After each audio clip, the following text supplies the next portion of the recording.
Është një fenomen që e flasim dhe e kemi thënë prej vitesh që Shqipëria është në fokusin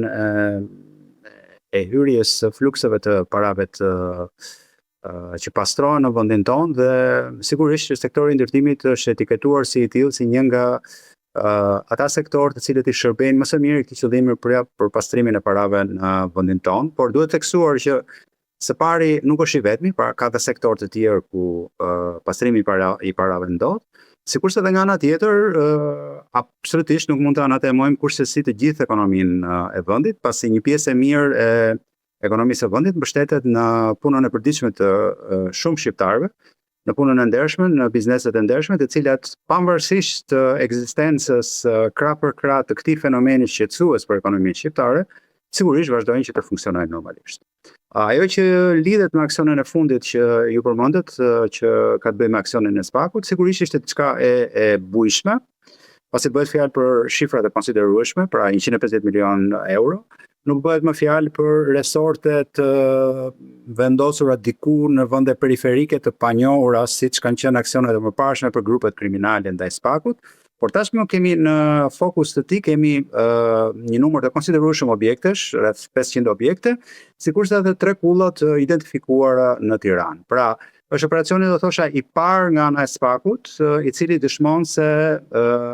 ajo për cilën është folur prej vitesh që flukset e kokainës në tregjet ndërkombëtare betonizohen në tregun shqiptar, më së fundi është më së miri i konkretizuar në vendin tonë. Ilir, ti mendon se ky është një rast i izoluar, është një lloj prove që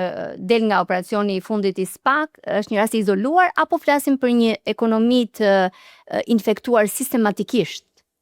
nga parat e krimit? Prej vitesh kjo çështje është diskutuar dhe që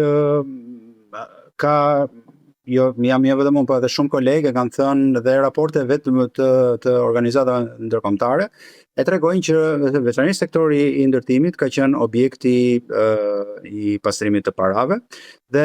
në radhë të parë thonë vetë institucionet shtetërore. Nëse shikoni raportin e fundit të